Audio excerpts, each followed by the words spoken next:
Tonight, the Justice League spent an entire issue telling Green Arrow how much he sucks, and frankly, he's still being treated better than he is in his own book. Guy Gardner has apparently been underestimated this whole time, so he's super cool now, guys. And I finally understood what happened in a Legion of Superheroes book. Nothing more to it, I'm just bragging. All that and more tonight on the Not So New 52.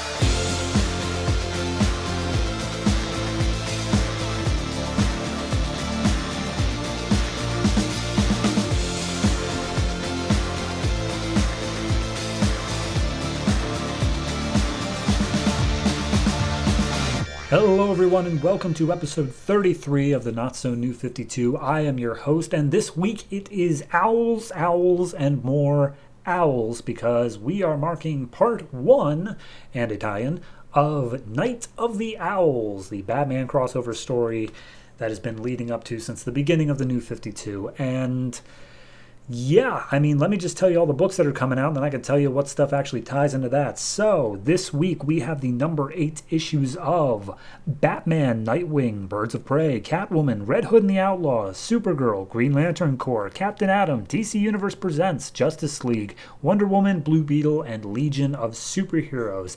Out of that, like half the books relate to owls. We have actual parts of the story with part 1 being in Batman. We have a tie-in with Nightwing, and then Red Hood, Catwoman, and Justice League all sort of kind of tie into it to some extent. Birds of Prey you'd think would too, considering it's a Bat title, but I think they just kind of forgot what they were doing for a week, so we'll get there. But yeah, those are not official tie-ins, those last couple. They are just mentioning that the story is happening elsewhere. So yeah, it's a hell of a week. Also, something I didn't realize was that, as you'll see in the Batman review, the actual inciting incident to get all of the people involved in the Bat family is actually part of a backup story. I thought it was part of the main story until I went to read it, but yeah, usually I'd save the backup stories for week 5, as I would do with this week's Shazam. That's going to come out on the next time we have a week 5, but I can't. I literally cannot delay this backup story because otherwise the entire event would make literally 0 sense because the inciting incident just does not happen in the main story of Batman. So, what are you going to do? Anyway, I've rambled enough. You're here for comics. Let's talk about them, and let's get started with Night of the Owls.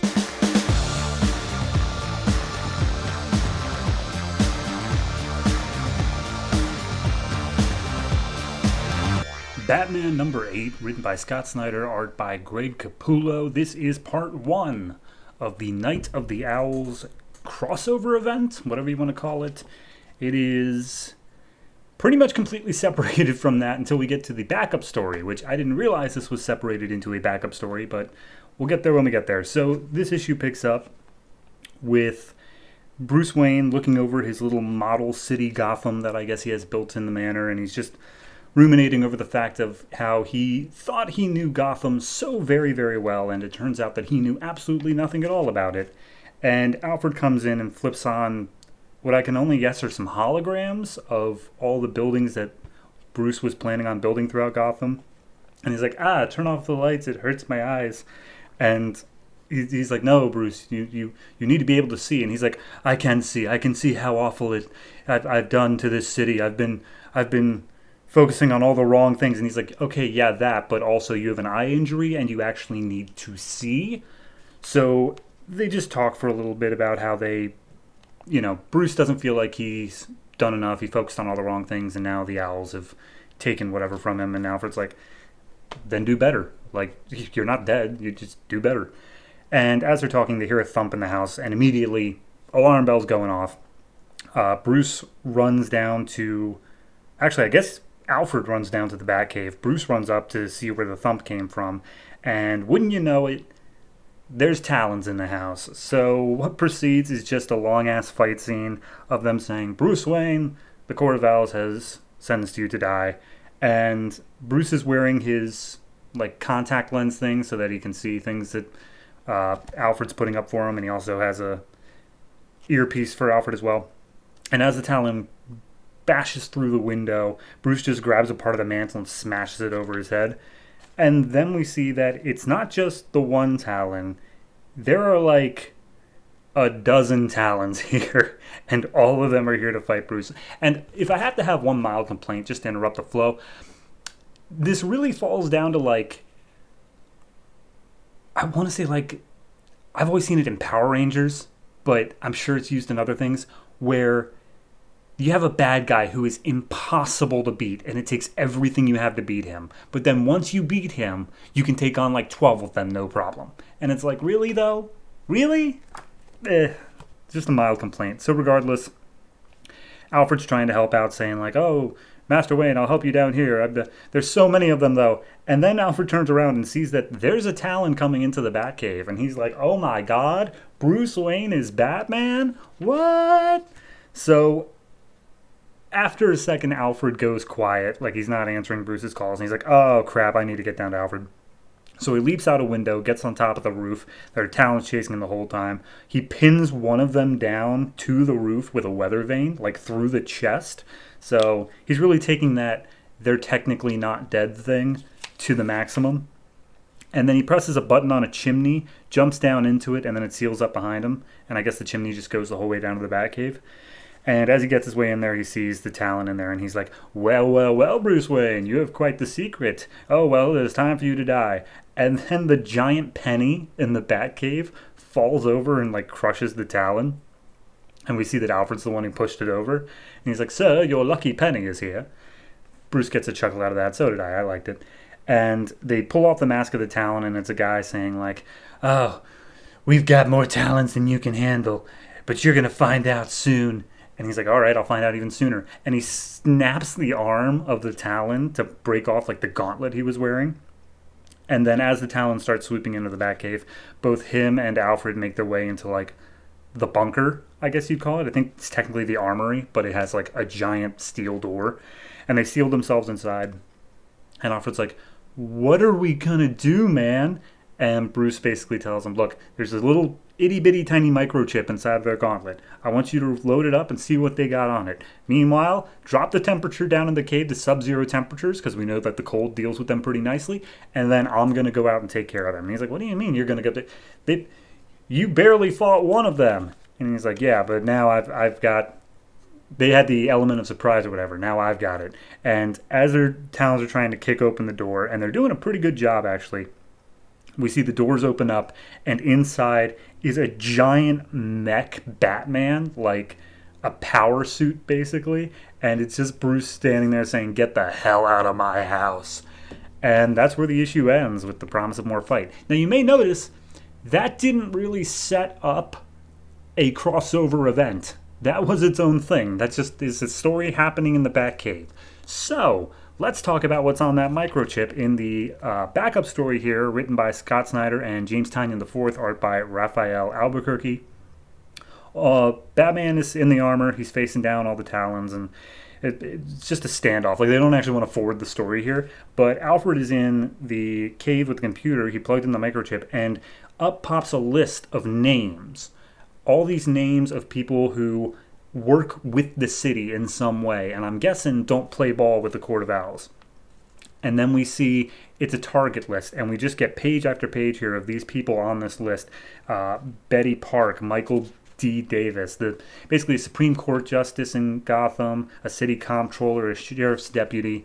Like, all these people are just being met all at the same time, being attacked by Talons and just being killed. And some of them put up a fight, some of them can't, but regardless, Alfred's like, oh my god, they're going to kill everybody. There's Commissioner Gordon's on this list, Mayor Hades on the list, they're going to kill all of them. And Batman tells him, hey, put out the call, tell the family, I need everyone in on this. So Alfred puts out a call to the entire family. We see Tim Drake, Jason Todd, Damian, Dick Grayson, Barb Gordon, and the Birds of Prey. And I think Catwoman is a part of this as well. So... But yeah, they say, all right, attention all Bat allies. I'm uploading a list to your local computers or whatever. Find somebody who is on this list and go protect them, because the Court of Owls is going to kill them. Okay, cool, great. And as he's saying this, there's just banging on the door because the Talons are still trying to get in to attack Alfred. But he ends up the call saying, "Good luck to you and God help us all." And that's it. That's how the issue as a whole ends. So for the main part of the story, I do really like it. Capullo, fantastic. I think that opening bit in terms of him looking over Gotham, like his little scale Gotham being like, "I have failed this city," it felt a little bit too on the nose to me, but honestly, it's earned it by this point. If it wants to do something like that, that's fine. Once it got into the actual like fight though of him taking on the Talons, like I said, I had that little complaint of it being, why are they so easy to avoid now? Like, why are they able? Because it literally took his entire nearly life to beat just the one in that labyrinth. And I know it wasn't on his playing field, but still. That being said, I think that the fight scenes are very well done. I think that they are interesting to watch, and you see how Bruce manages to hold his own in a way of, he doesn't have all of his bat gadgets, so he's using the mansion to his advantage, and I do like that. The fact of this random-ass talent just having a list of names and Bruce just happens to get it seems a little bit easy, but for the sake of setting up the event, I'll take it. It's fine. Overall, though, I think the coolest bit is, of course, the last page of just giant bat mech armor.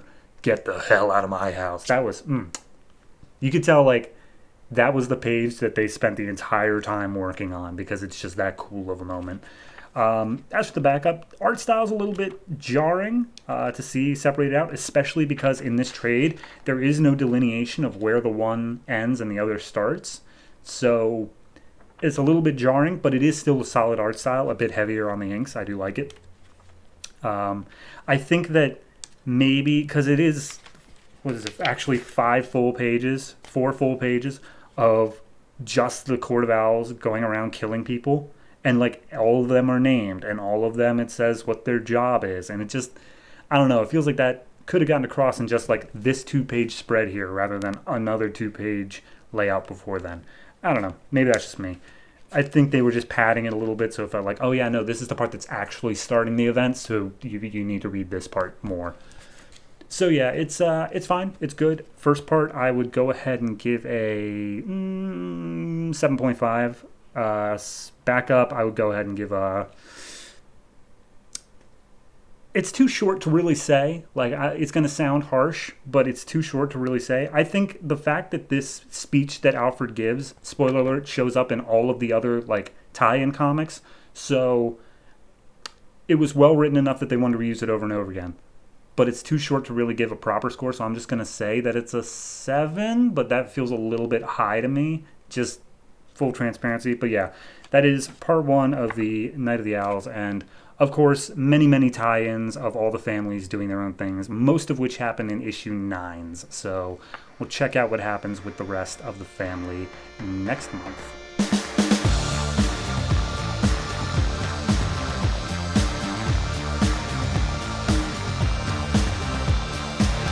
Nightwing number 8, written by Kyle Higgins, art by Eddy Barrows. This is a tie-in to the Night of the Owls crossover event. However, the book itself labels it as a prelude, but that's a lie because the majority of the issue happens after part 1 happens in Batman number 8. So I'm calling it a tie-in. Shut up. Anyway, this story opens up Gotham City 1910, and we basically just get a rundown of how early turn of the century Gotham was, and a kid is the one describing it, and he's like, yeah, you know, Gotham wasn't actually a terrible place to be as long as you were like a child of the city and not just someone living in the city. Like, there's a difference. And there were 4 social elites in Gotham, 4 super rich guys, and that was Alan Wayne, Frederick Cobblepot, Edward Elliot, and Burton Crown. And we see the viewpoint of this story is being told by just some little beggar kid on the street who does juggling. He just has some baseballs and he juggles them for coins. And he is just recounting how his father died after Cameron Kane's bridge collapsed, and his mother had to pick up extra work, and so he just was on the street corner juggling, and his mother severely disapproved of it. She didn't want him out there begging in dangerous parts of town, but he always stayed uptown more or less, so no problem. So he did that for months and years, and finally, one day by happenstance, as he was juggling, a man who was watching gets his wallet taken by a mugger, and the kid just takes a baseball, chucks it at the back of the guy's head, knocks him out cold. And the guy who was watching was like, "Wow, you got a good arm there, kid. How would you like a change of scenery?" Meanwhile, for our own change of scenery, if you remember last issue, Nightwing was told that his eskrima sticks were found at the scene of a murder, and therefore he is being implicated in that. And so Nightwing breaks into the GCPD, the evidence box, and he looks at his eskrima stick, and he's like, "I don't know what this was doing here, but, whenever our bat weapons turn up, there's always a media circus of trying to frame us for it. Something about a Rossini murder last year. I don't know what that's referencing, but it might come up later."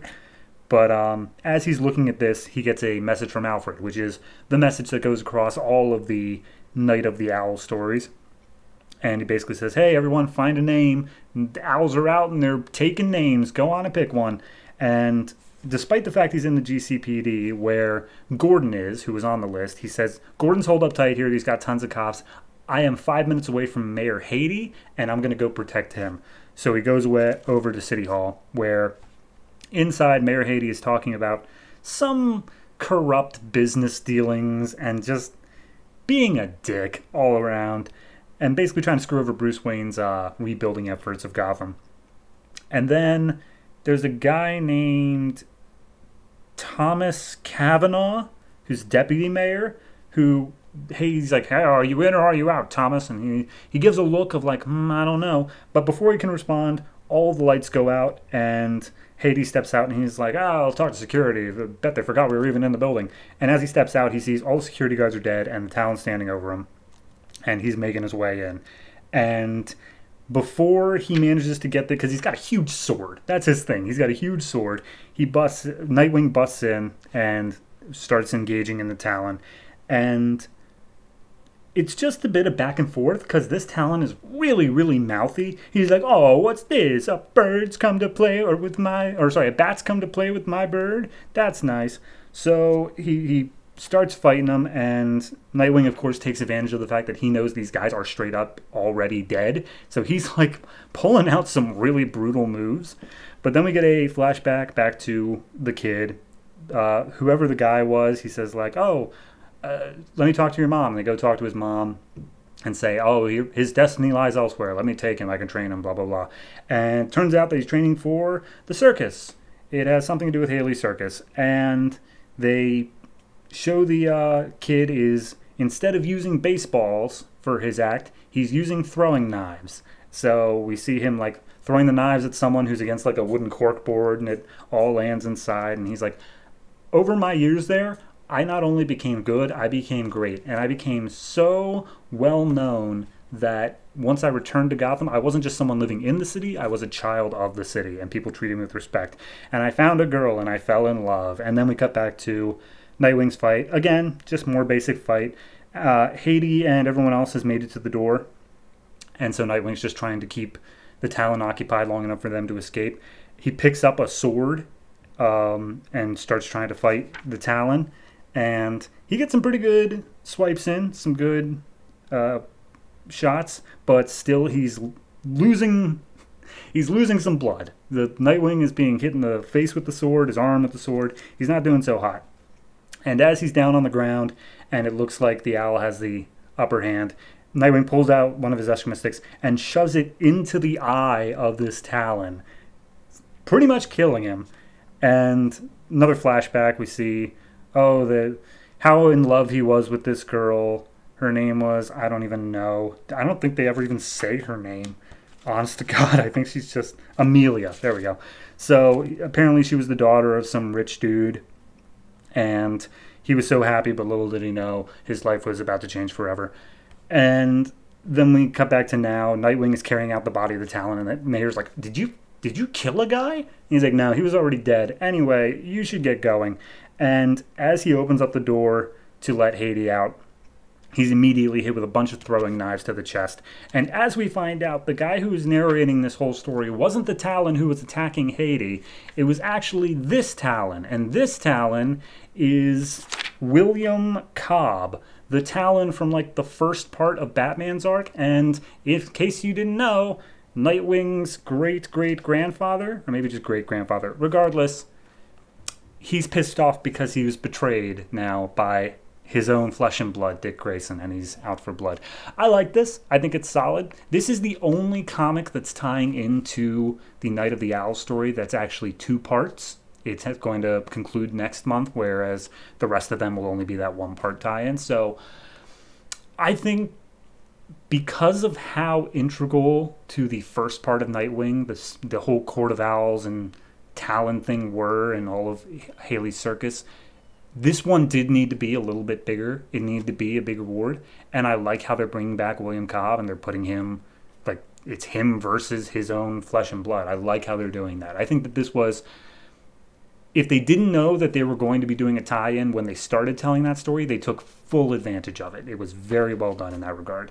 So overall, I'm going to go ahead and give this one I'd say 7.5. It's still, while it's great in the fact of they're telling a story that really like felt built up to, it still wasn't the best amazing story. It's good. It's fine. It's a decently told enough story, but it's still just a story, if that makes any sense. It's not like something that's blowing my hair back. I was like, wow, that's amazing.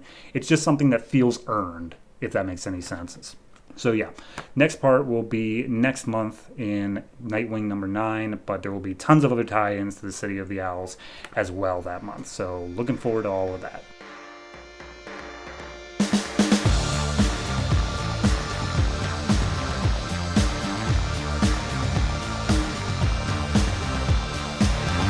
Birds of Prey number 8, written by Duane Swierczynski, art by Jesús Saíz.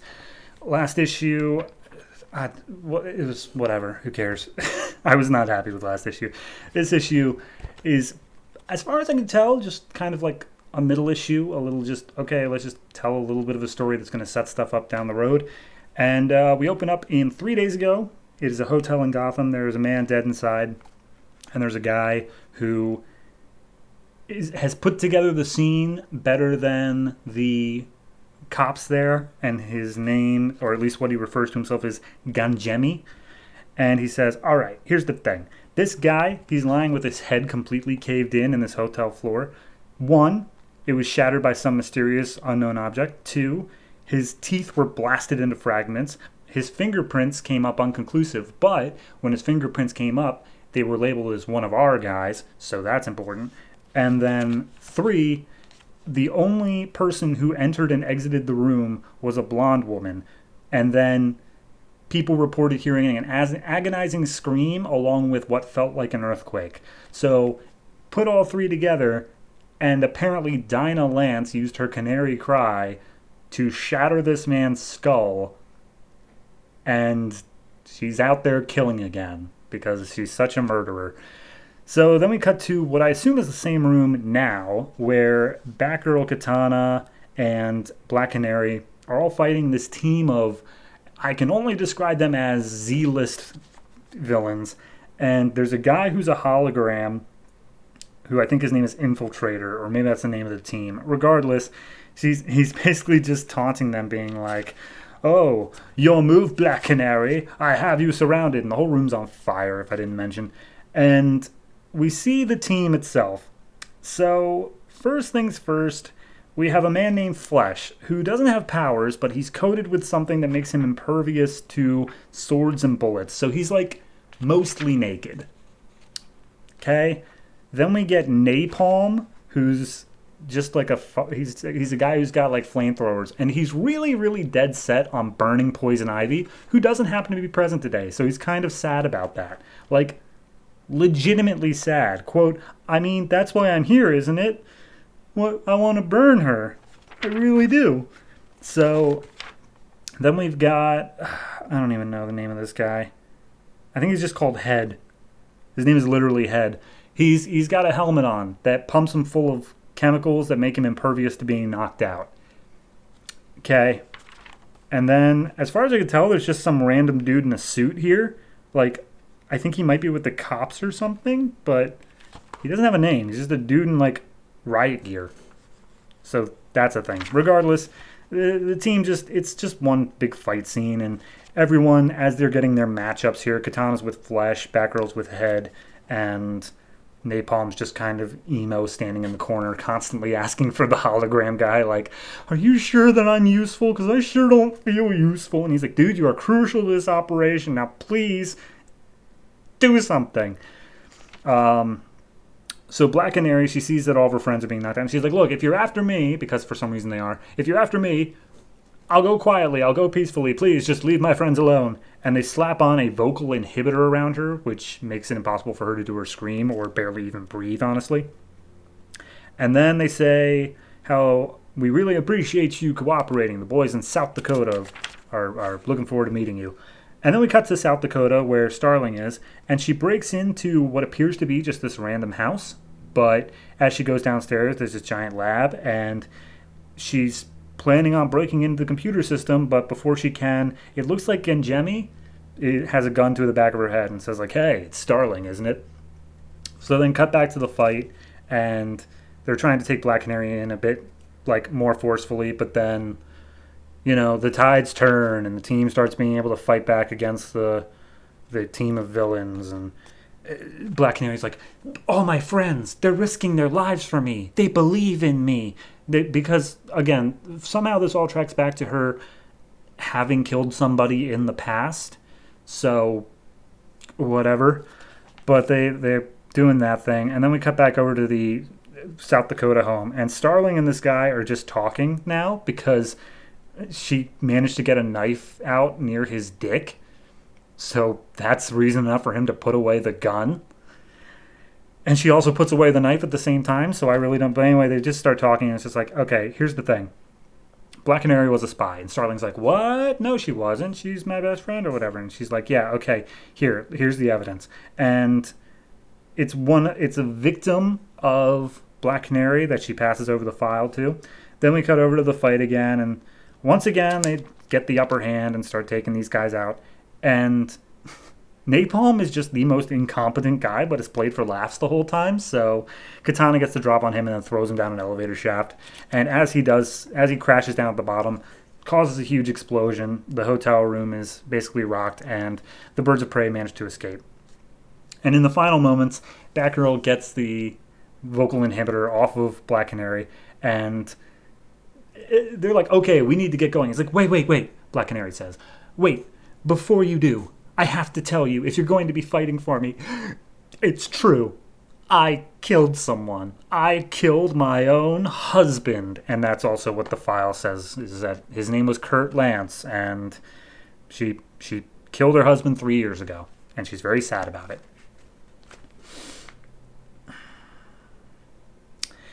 You know, I opened this up by saying last issue didn't really matter, and the fact is it didn't, because I don't think any of that filtered into this. This is just completely disjointed. And, spoiler, next issue is going to be the tie-in for Night of the Owls. And I read a little bit of that, just a tiny little bit. And it doesn't tie into this either. So, all that's being set up here is that Black Canary did actually kill someone, and it was actually her husband. Or at least she thinks it, and she admits to it. In that regard, that's fine. I think that's moving the story in an interesting direction of, like, redemption and whatever, and making amends for it, as long as they don't make it stupid. Unfortunately, I've really lost a lot of faith in this book in terms of actually following through on the plots that you set up, so not exactly super happy. Yeah, you know what? The last issue was Katana saying that the main villain wasn't actually dead. And, like, that was the cliffhanger, and we're just done with that. We're just not doing... whatever. All right. This is a on its own, it probably deserves to be higher, but I'm giving it a 6, and that's mainly because I've been let down so often before with this book that I just don't really trust it. So, yeah, it's a 6, and we'll see what happens next month in the Night of the Owls crossover.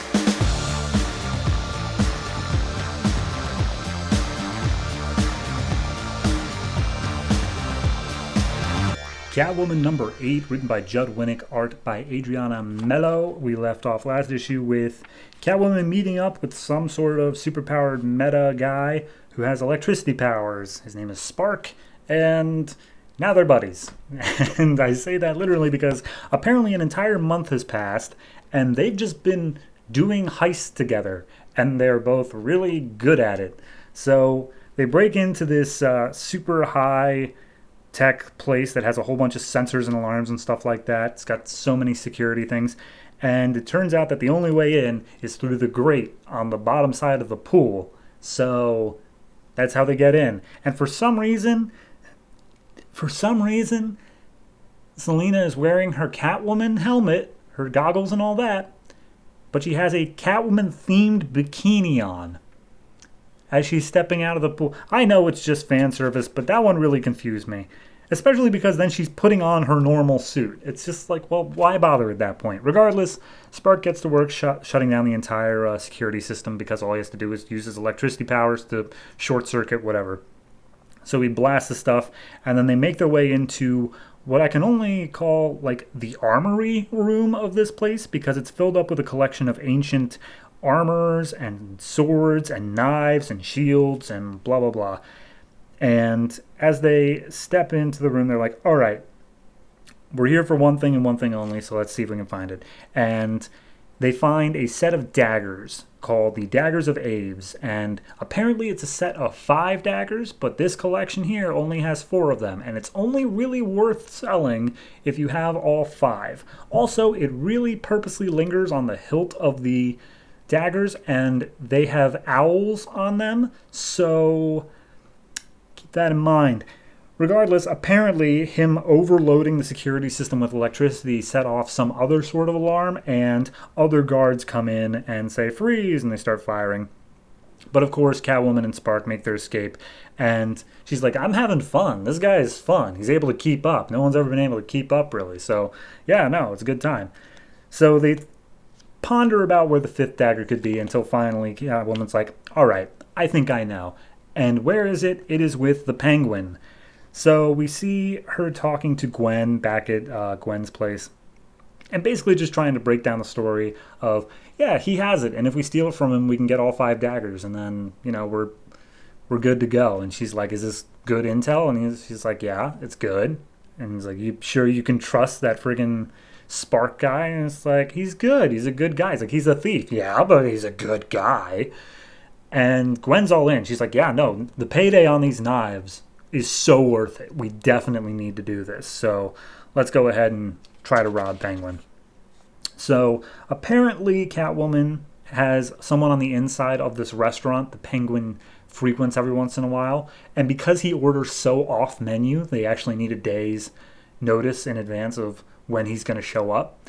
So they know for a fact Penguin's going to be in this restaurant in a day. So they're setting up a whole plan of like how they're going to do this thing. And as Spark and Catwoman are, I want to say, almost flirting, because she consistently says how cute he is.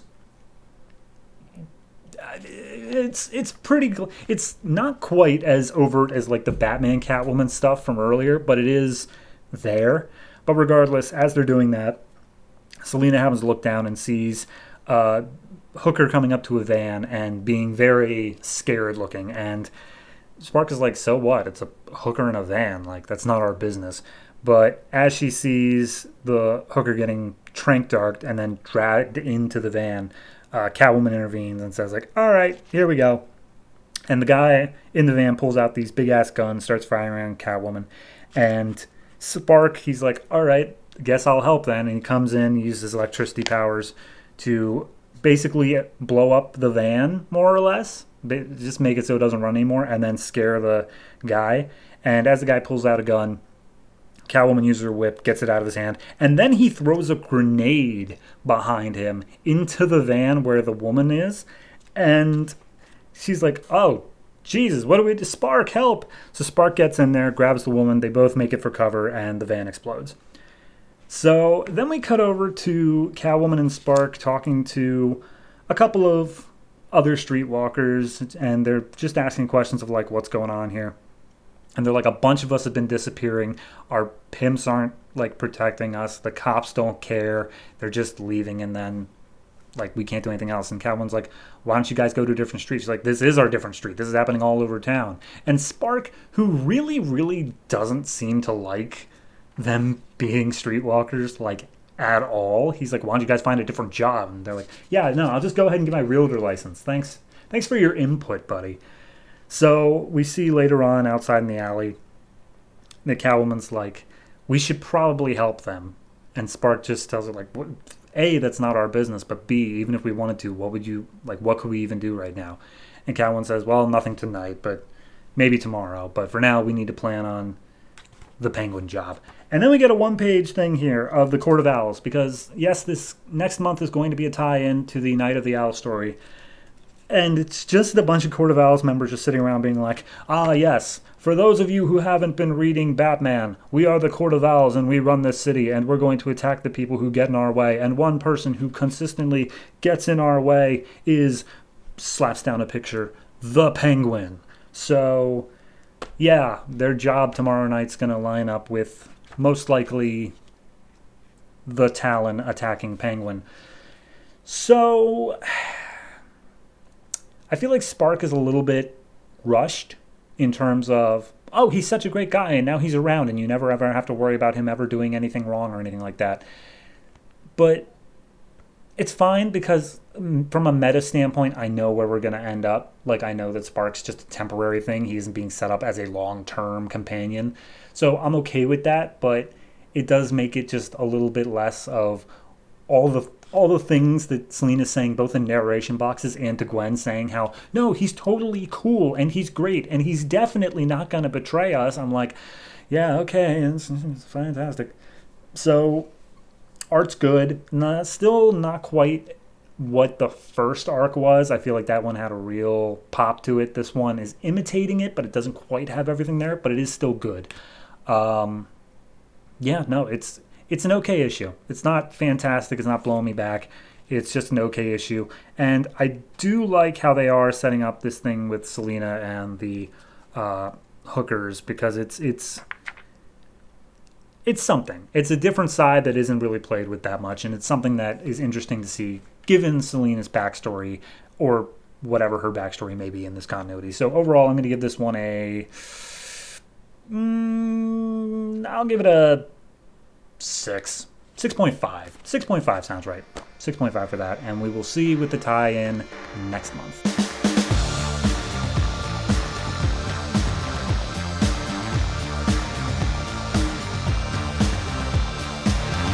Red Hood and the Outlaws, number 8, written by Scott Lobdell, art by Kenneth Rocafort. It's pretty much a one-shot. It's pretty much just a one-and-done sort of thing. It picks up from the Susie Sue plotline of the really, really big woman that Jason shot, if you remember that. So, where do we begin? So, we go back to Hong Kong, way, way back after Jason had just left the all cast and was going out on his own. And apparently he's like, all right, my plans are I'm going to kill the Joker and I'm going to attack Batman. But as to do so, I need a lot of money and resources. So he crashes the funeral of this mob boss guy, like literally crashes. He knocks over the casket and he tells all the gangsters there, like, I don't know what kind of money you're making, but you all are going to give me 10% starting now. Got it? And then this little old lady mobster just pipes up and she's like, someone kill this punk. And so all the people go after him, the gun's drawn, and it's just an absolute bloodbath. And apparently this is a story he's recounting to Starfire and Arsenal. And it's to get up to the point of explaining what Susie Sue is. And apparently Arsenal makes the jump of, so Susie Sue was one of those mobsters and you like attacked her or something like that. And he's like, oh no, not at all. So after I killed that crime family, another one came in.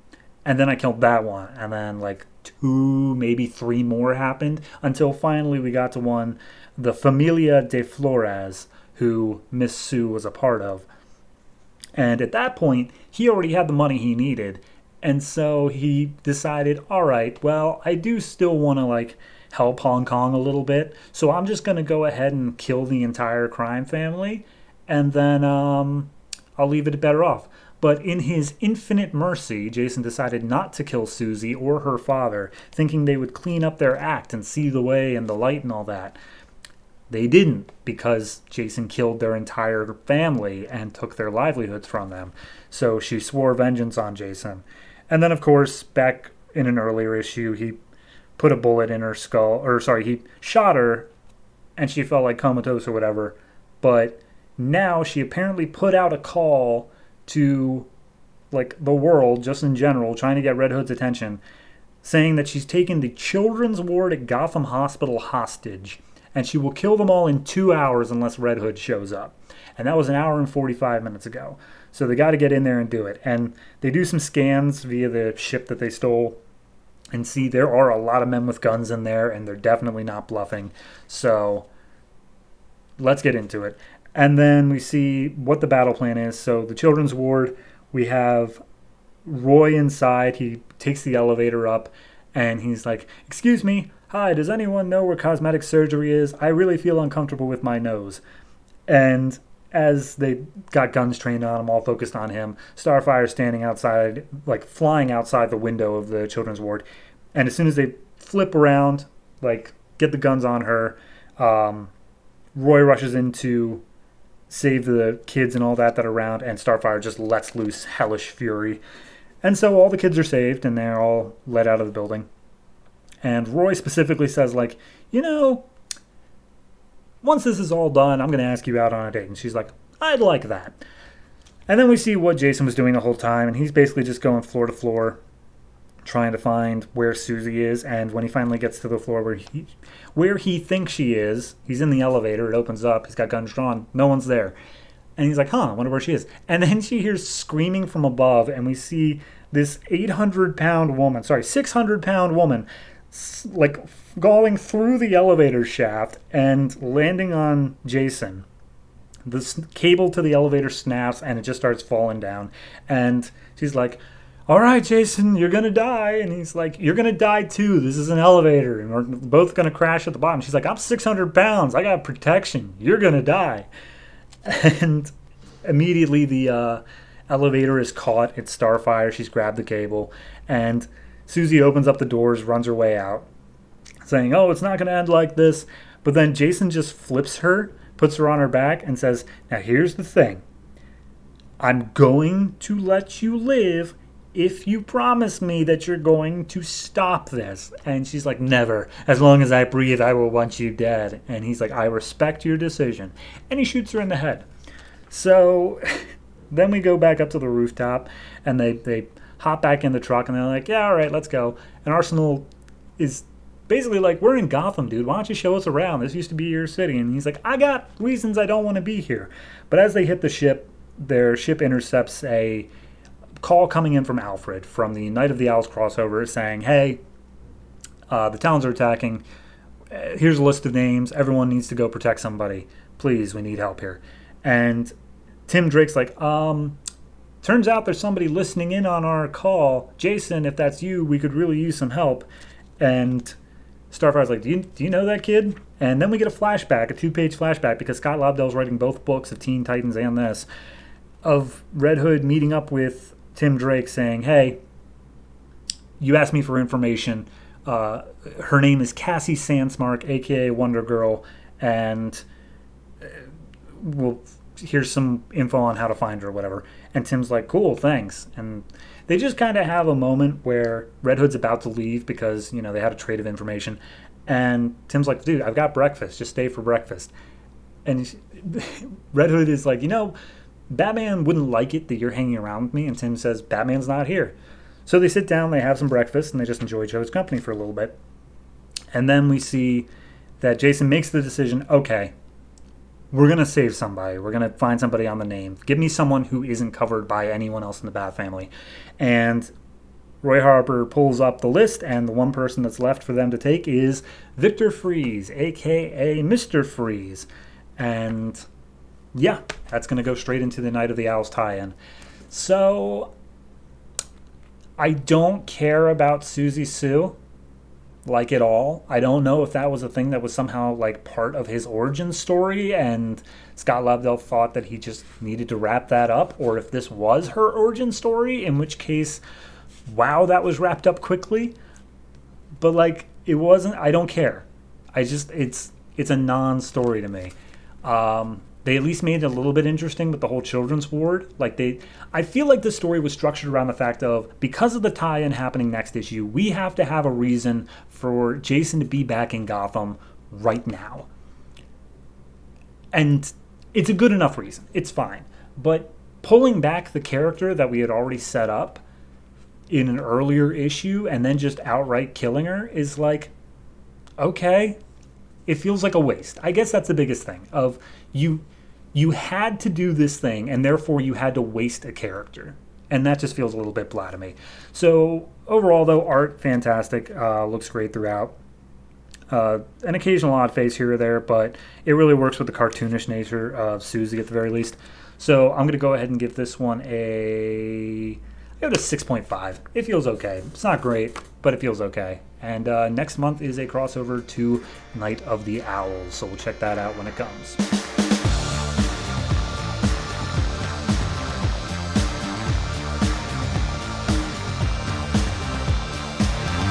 Supergirl number 8, written by Michael Green and Mike Johnson, art by George Perez.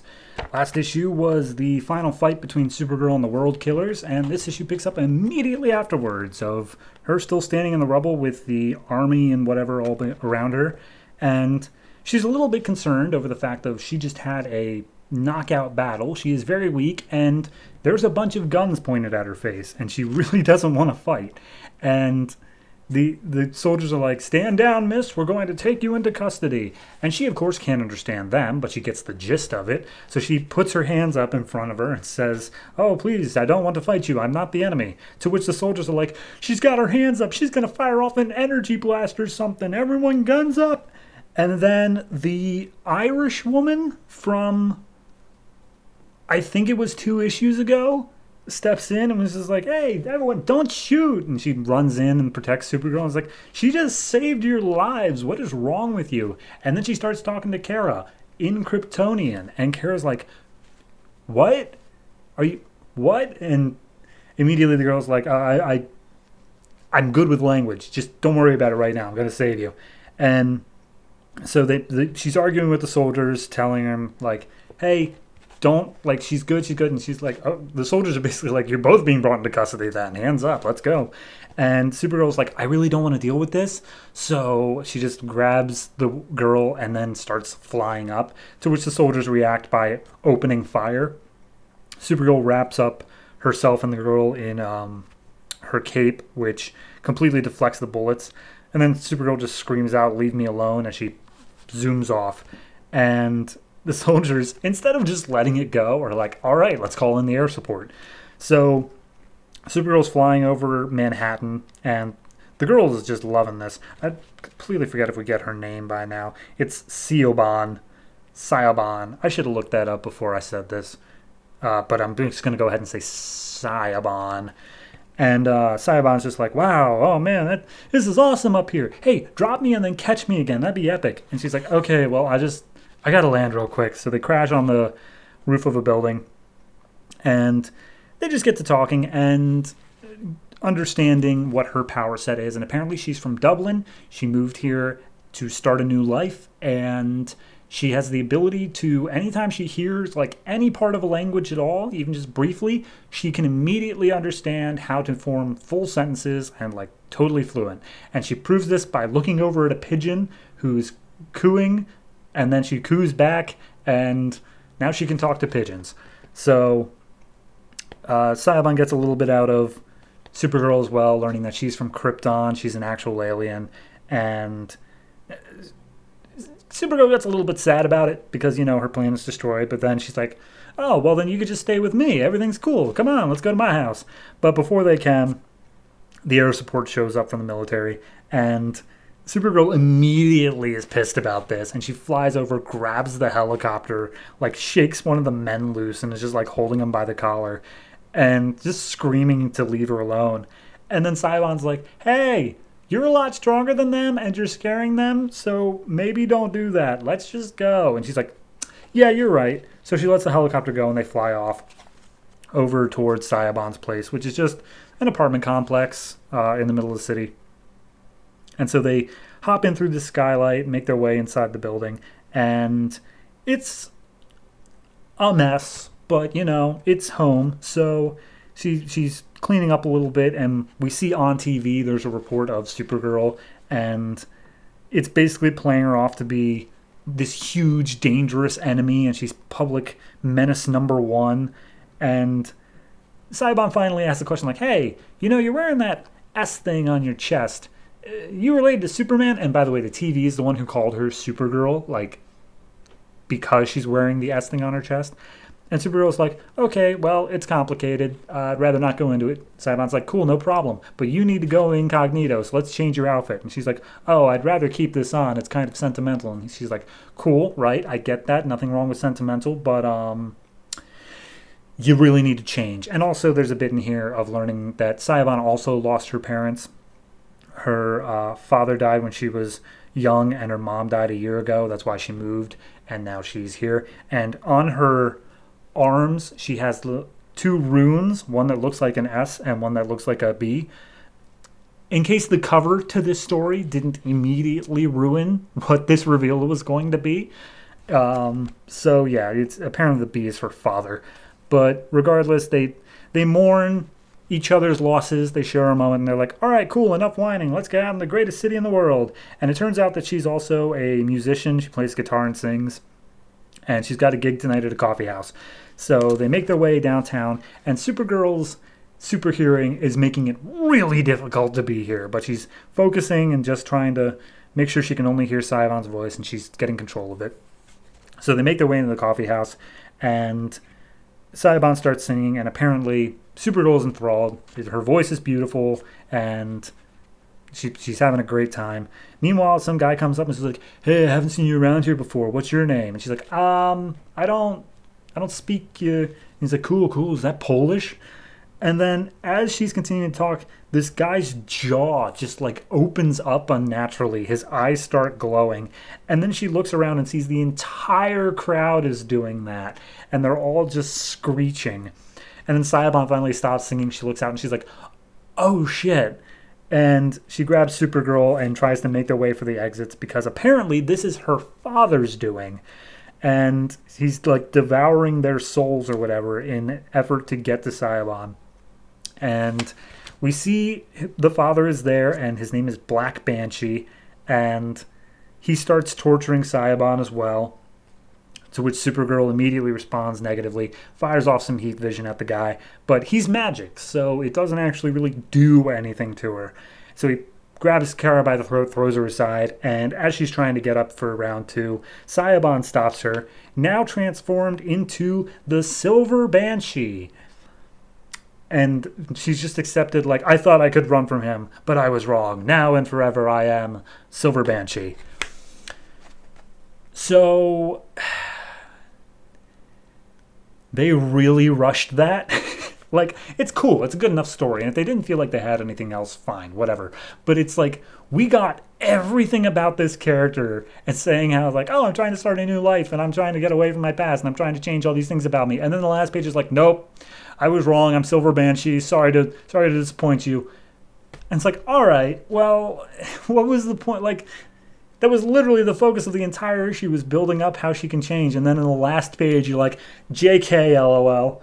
So that's a bit iffy, but I do like the story overall. The art is very good. I can't remember how it really compares to the previous art of the last arc, but it's fine. It's good overall. My only complaint is there's some weird eyes every once in a while, but very mild complaint. So yeah, no, it's just, it felt really fast-paced in the story, but then it's like, why though? Did you have to? I guess the real reason is there's not a supervillain right now. Like, you could have introduced Black Banshee on the final page and then saved Silver Banshee for the next issue, but I'm sure they have a plan. It just felt really rushed to me. So I'm going to go ahead and give this one a 6 and 6.5. I'll give it the 6.5 because it is it is good. It looks good. It's a fine enough story. It's just in the larger sense that it feels really rushed, and I would have liked that to be a bit better paced.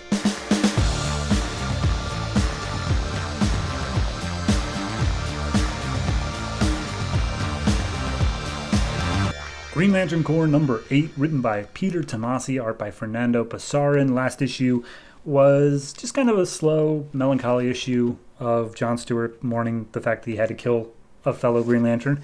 And this issue is actually consequences for that. So we get a call to a bunch of different sectors where there are some really powerful Green Lanterns called the Alpha Lanterns, and they're all being called up because there's something they got to deal with.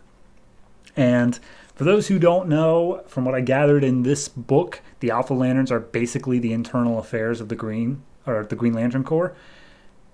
Because in this issue, they're looking over footage from... I mean, it's the panel that we saw, but supposedly it is footage from one of the rings, either John's or the guy he killed. And they realize, like, okay... yes, we see all the circumstances that led up to it. Yes, we understand that there were some issues, but he did kill a fellow Green Lantern Corps member and then not, tell anybody. He covered it up. So, yeah, he's going to have to be punished. So we need to go ahead and out and arrest him. And one of the Alpha Lantern Corps are like, if we do that, that's going to cause a whole lot of consequences. And they're like, so what? We follow the law. We are free from emotional stuff like that. And he's like, no. I totally agree 100%. I'm just bringing up that we need to be prepped to deal with those consequences of arresting such a great lantern as John Stewart. And then they say how, they were modified genetically to have the efficient logic of the Manhunters, but also the willpower of the Green Lanterns. So they have their own special oath of which they recount. It's basically saying, follow the law or we're going to get you. And then we cut over to the pretty much the A-plot of the story, which is Guy and John and the entire rest of the Corps, it seems, because of the events of the Green Lantern book, the normal one, Sinestro dropped off the Yellow Lantern power battery onto Oa and just here, do it, take care of this. So the entire Corps is using their energy to dig a giant hole and bury it in there. And they're just going to pick it up and drop it in. And Guy's pissed off because he's like, no, why are we just going to lower it in and have it still stand? We're keeping this on the planet. That's stupid. So he just uses his willpower to get a giant hammer and he knocks it over sideways into the hole.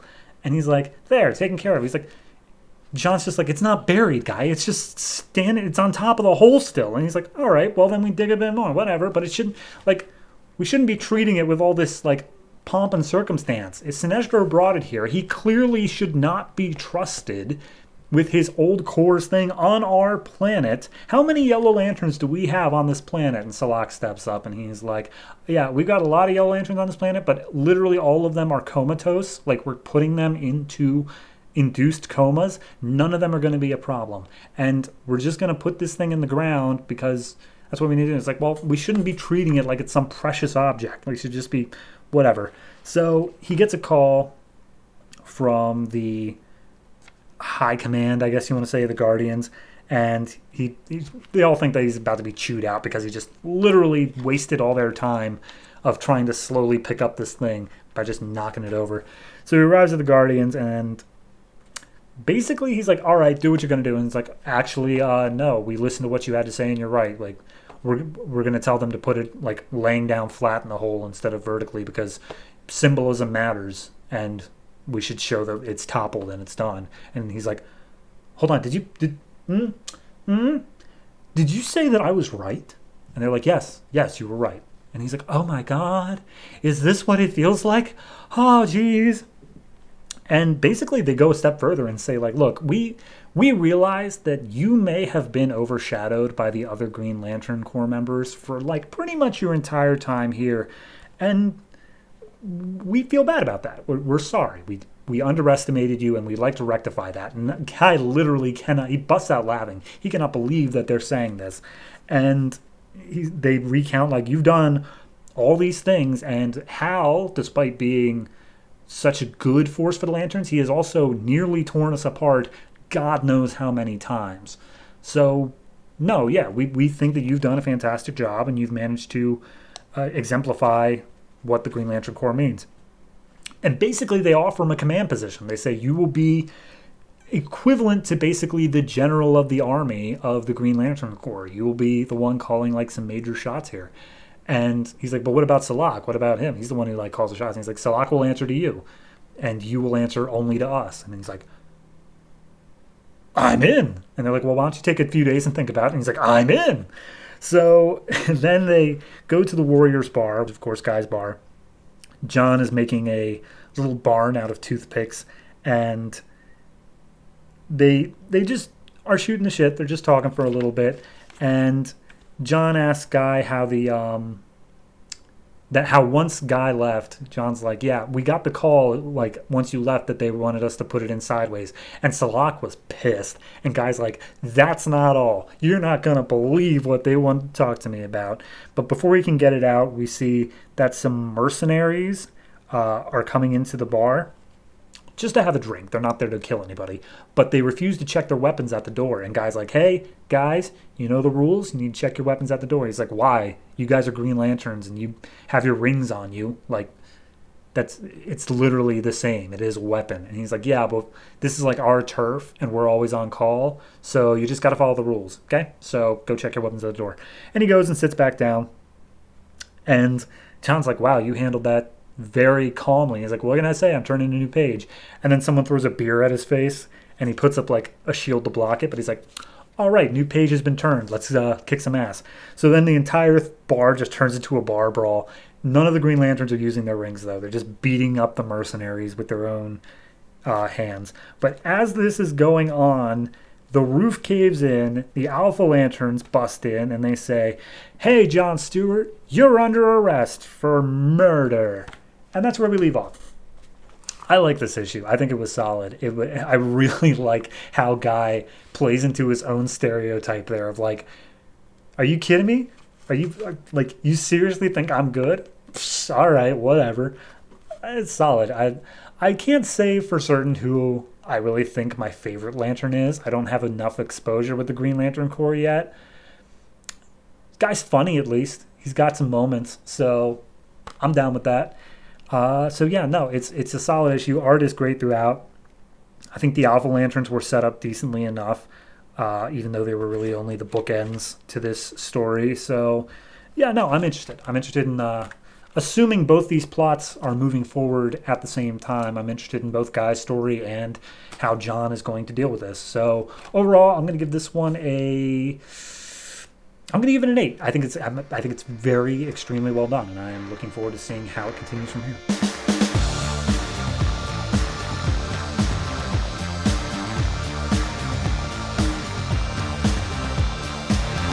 Captain Atom number 8, written by J.T. Krul, art by Freddie E. Williams II. Last issue we left off with Captain looking at Renita and I think his name is Scott, having dinner, staring at them, wishing he could have that life, and then meeting up with a different version of himself, saying how we need to talk.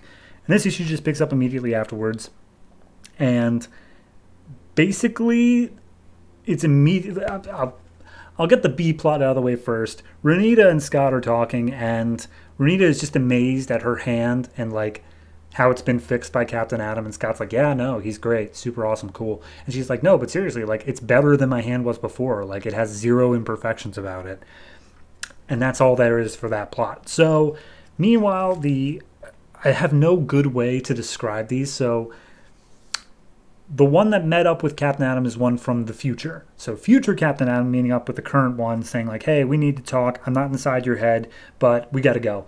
And he just rips Captain Atom out of the time stream to just see all what's called the ocean of time. And it's just a huge, like, frothing wave of events, literally. And he describes how causality isn't the way you think it is. Like, everything here ripples into everything else, and the biggest oceans can have the biggest effects, but even the smallest waves can change those giant waves, and blah, blah, blah. It's just a whole thing to represent time.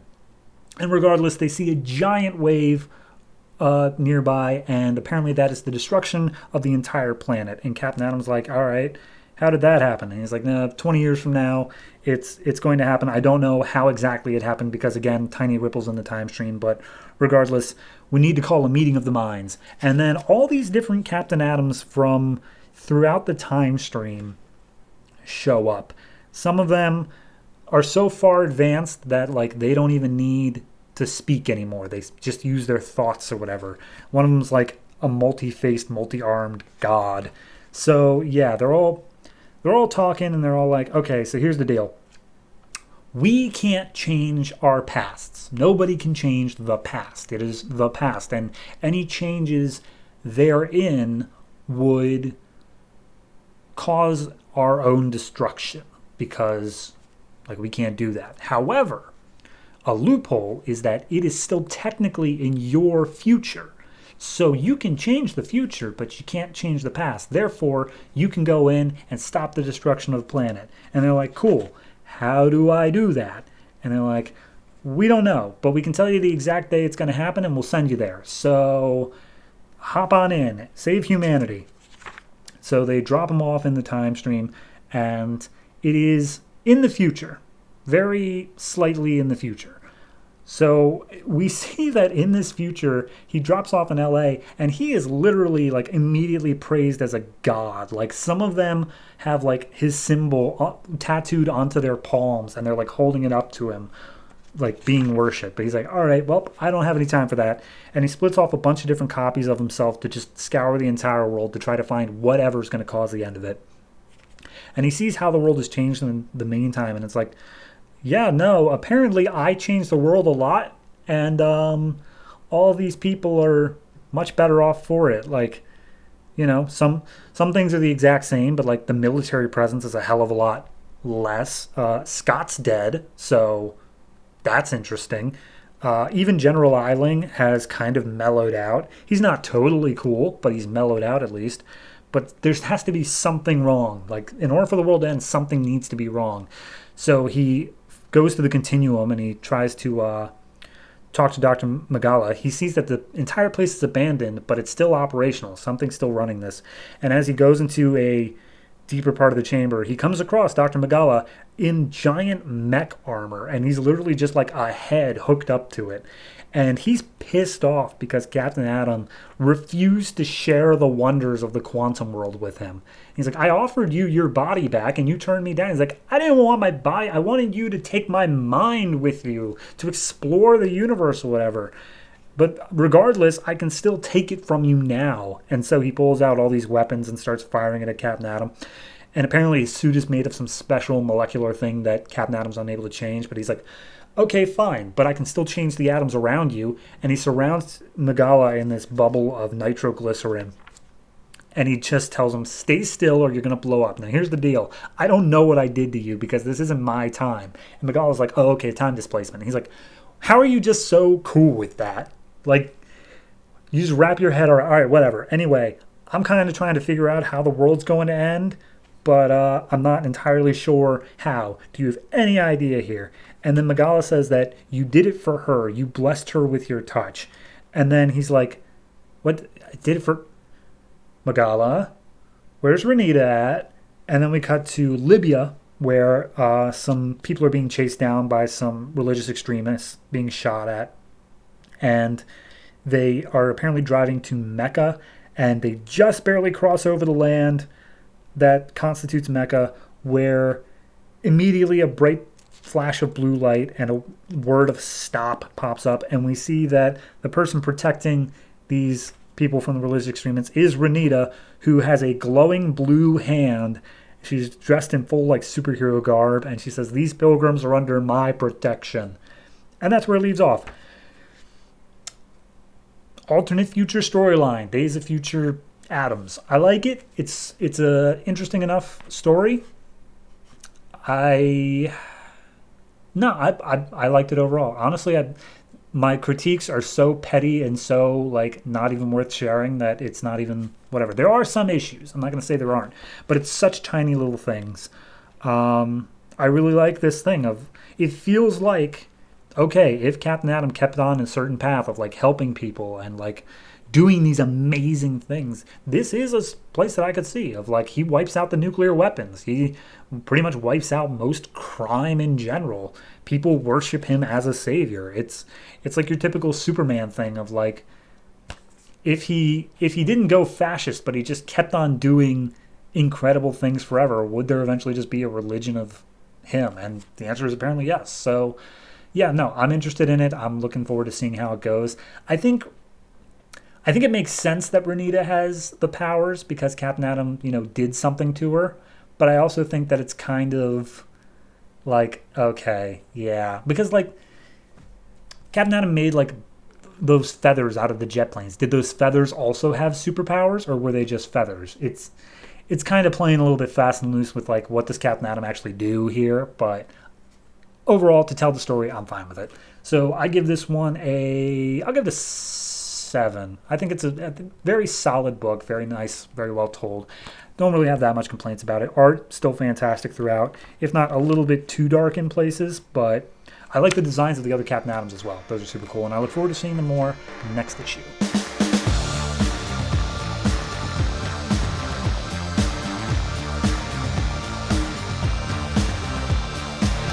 DC Universe Presents number 8, written by Dan Didio and Jerry Ordway, art by Jerry Ordway. Last issue, we had them getting one of the talismans that they needed from some rock giant men thing, and the evil Ace coming back and attacking the Professor and Ken. And then this issue. So this issue is the last issue of the Challenges of the Unknown part of this story. So woo, we get because this whole thing is supposed to be a TV show, we get an episode of the TV show where they're going over footage of them getting another talisman from a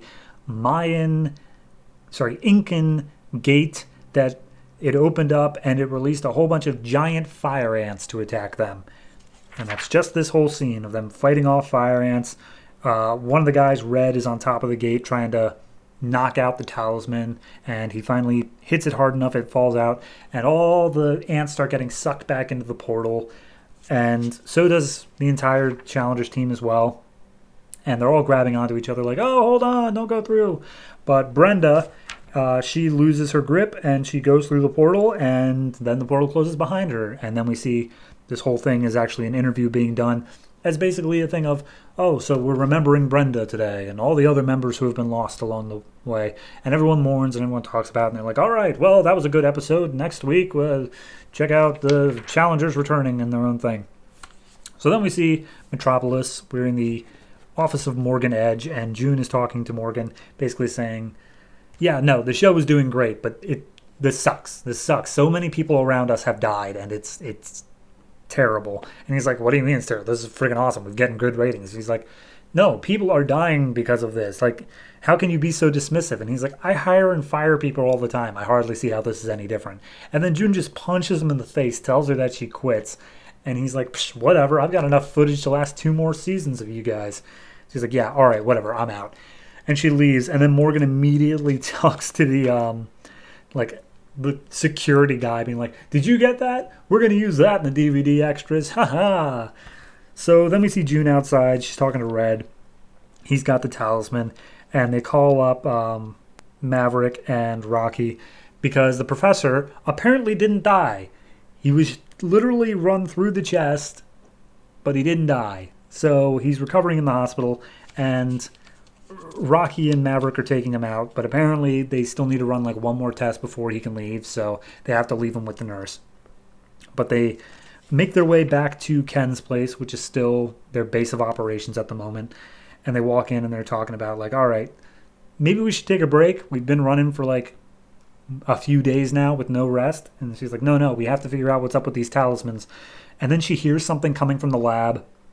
And when they go inside, they see the Professor, who's there, and he looks perfectly perky and fine and great. And she's like, yeah, no, I had portal technology or something. Anyway, how about those talismans? Tell me that you have the talismans.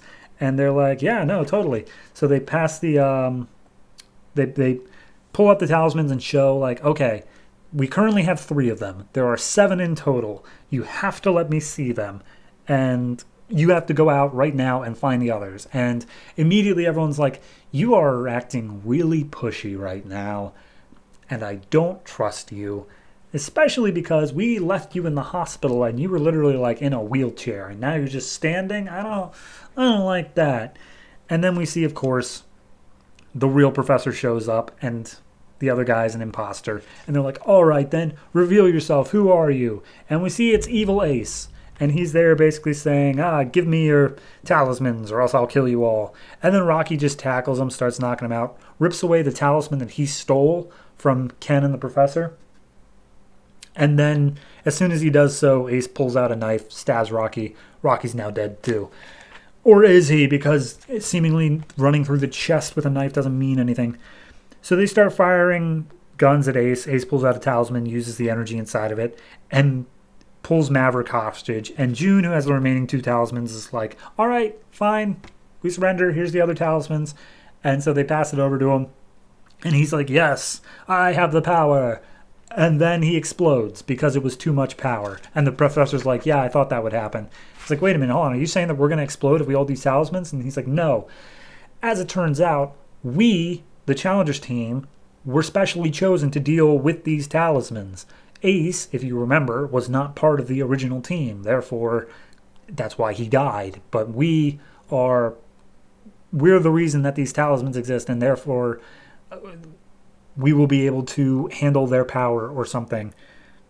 But, regardless, they were chosen for this. They have to do that in honor of their fallen teammates, in honor of that.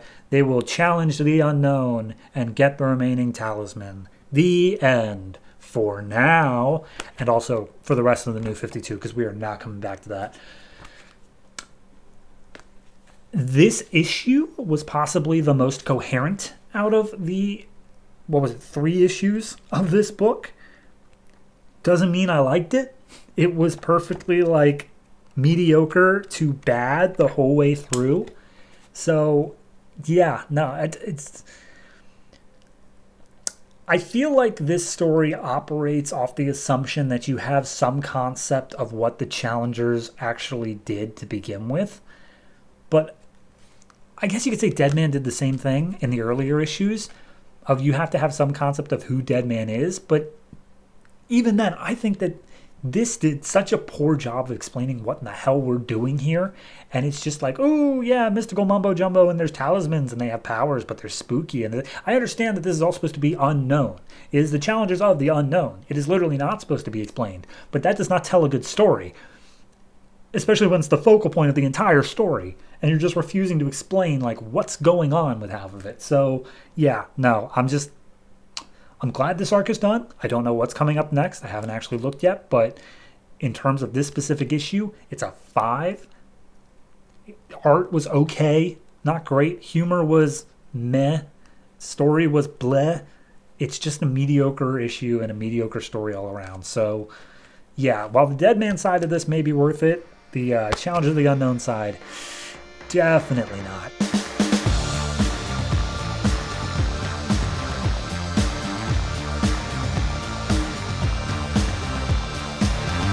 Justice League number 8, written by Jeff Johns, art by Carlos de Anda and Ivan Reyes. Last issue was a Steve Trevor issue, and we just saw how he interacts with the Justice League, being their handler. And there was a part where Congress said, hey, why doesn't anybody else allowed on the Justice League? And this is an entire issue focusing on that. So we see that bit in Congress again, and they're basically saying, hey, we want someone that we want on the Justice League. And Steve basically tells them, okay, you point to somebody, you point to anybody who can stand on the level of Superman, Batman, and Wonder Woman. And then we cut over to Green Arrow, who's running downtown, being shot at by all these lasers, just screaming, what the hell am I doing here? And as he dodges and ducks and all that, we cut over to the Justice League, who just wrapped up their battle with Amazo, the android cyborg thing that copies all the Justice League's powers. And they've already knocked him out, and they're like, all right, cool, we need to take him. We need to boom tube him out of here so that we can decommission him. And Flash is like, whoa, hold on. Every time you boom tube a lot of people, you get unstable, and occasionally you accidentally teleport us to Darkseid's planet of Apocalypse. That's happened twice so far in stories we're not going to explore. So maybe, just maybe, let's not. But before they can discuss it anymore, Green Arrow steps up and he's like, hey, everybody, you guys were awesome, and I'm super glad I could contribute to that fight. And everyone's like, what in the hell are you talking about? And he points to an arrow sticking out of Amazo's ass, and he's like, I did that. And they're like, cool, great. So, what do you want? And he's like, I want to join your team. And Green Lantern's like, yeah, here's the deal. We already have one guy who can't do anything, a.k.a. Batman, but if he ever, sprains his ankle or something, we'll be sure to call you. Just kidding, Batman, we're not going to call him. But then Superman's like, well, all right, hold on. We shouldn't discount him just out of the gate. But then Aquaman steps up and is like, no, we are not including Green Arrow. I know him. He's a dick. And immediately Green Arrow's like, yeah, we got a history, don't we? Which we don't know. We've never seen. And from my research, we will never see. So enjoy that little bit of nothing. So anyway, as the team starts making their way out, because they do still have to deal with Amazo, Green Lantern's like, yeah, here's the deal. We already got one green guy, so maybe if you change your name to Blue Arrow, we'll consider it. And they boom tube out of there, and then Green Arrow is just pissed. Cut to 1 week later. It's the night of the Owls. Talons are attacking some federal agents that are on a plane, and the Justice League is there to stop them while Batman's doing his own thing. And so they all start fighting off these Talons. And they realize that, okay, these guys are technically undead, so we can attack them all we want. Wonder Woman has no problem with that. She's pulling out the sword. But then as a Talon gets to sneak up behind Cyborg, Arrow comes out and shoots it. And they're like, Green Arrow, how did you even get up on this plane? He's like, I was already on the plane by the time before you guys got here. I'm ready to go. I'm super on the ball. And he's ready to attack the Talons, but then one of the Talons pulls out a grenade. The plane blows up, and Green Lantern makes some balls protecting everybody that needs protecting. And Green Arrow's like, so, what do you say? Am I in? And they just drop him in the middle of a desert and leave him. Then cut to another week later. Justice League is battling some cultists, and apparently they're all choking on some knockout gas. And they're like, where'd this knockout gas come from? And when you know, it's Green Arrow. And immediately, all the news people around are like, oh, who's this new member? Is he part of the team? And Green Lantern's like, nope, he's a fan who helped out. And then Aquaman grabs Green Arrow by the collar and is just like, if you don't stop following us, we're going to pick this up where we left off. Which, again, we never find out what that is. So they boom tube out, and the Justice League gets all the credit, which Green Arrow's pissed about. Goes back to his lair or whatever, and Steve Trevor's there, and he's like, hey, Green Arrow, Oliver Queen, I've done some research into you. And he's like, yeah, and I you. Are you here on behalf of the Justice League? Am I part of the team now? And they're like, no. In fact, if they knew about your past, your criminal history, they probably would come after you. And he's like, I'm trying to make amends for that. I can do that if I'm part of the Justice League. Come on, I need this. And he makes a case for the team also needing a social conscience, but whatever. Steve Trevor basically steps up and is like, here's the deal. I can't get you into the Justice League. However, I do have a different team that you may be interested in. And Green Arrow is all for it, so we'll see what that turns into. Meanwhile, over on the Watchtower, Justice League is basically discussing, should we consider Green Arrow being a member of the team? And some of the team's like, well, it wouldn't hurt. In order to save the world, having more heroes would be good. That'd be nice. But then they make the point of, well, we've always saved the world anyway. We don't need anyone else to help. And they recount that the last time they let someone on the team, a.k.a. Martian Manhunter, in another unseen story we will never see again, he betrayed the team. He attacked them all, and he apparently learned their deepest secrets. So, yeah, they're a little bit touchy about that. But then we cut to Earth, and we see Martian Manhunter is actually listening to them. He's out in the desert, and he's saying how they're not prepared for what's coming. And that's it. That's where we leave. It's just Martian Manhunter. Okay? So, I like this. I think it was a fun story, is the thing, of Green Arrow just coming in being like, you can just hear him singing his own theme tune, It was very well told. I'm not big on Green Arrow in his own book right now, for many reasons, but I feel like this was a good characterization of him. I feel like this did a good job of telling a good story and just being like, yeah, he just shows up and he's trying to help and do his own thing. So, no, I definitely enjoyed this. The Martian Manhunter twist, I was aware that he was part of the Justice League and that something happened. I also am aware that I don't think we ever get real answers to what happened, so yeah. Anyway, this issue on its own, I give an 8. I think it's very well done. I think it's a solid, just one and done sort of story of Green Arrow. They do a passing mention in the beginning of how Steve Trevor was a member of a Team 7, which I know is a book we're getting down the road. We're obviously setting up a new team with Steve Trevor and Green Arrow and probably some other people. We got a Night of the Owls tie-in thing here. There's just a lot that's all done in this one issue, and it's well done. It's a well done issue overall. So 8 for this, and I believe next issue we begin the majorly long arc of the villain's journey.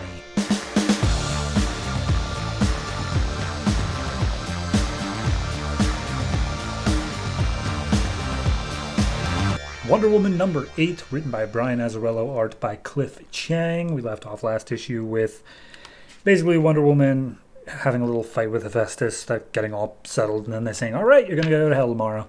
So this issue picks up with the gearing up scene where Wonder Woman is in Hephaestus's armory, and despite there being a load of super high-tech and powerful guns, Wonder Woman specifically goes for a sword, a dagger, a shield, and some pretty light armor. And Hephaestus is like, you do understand how archaic that is, right? And she's like, it's how I was raised, man. We're going to do this.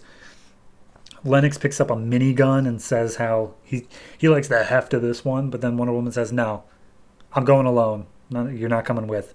And Hermes makes the point that the only way to get into hell is either to be dead or to be escorted in by Hermes.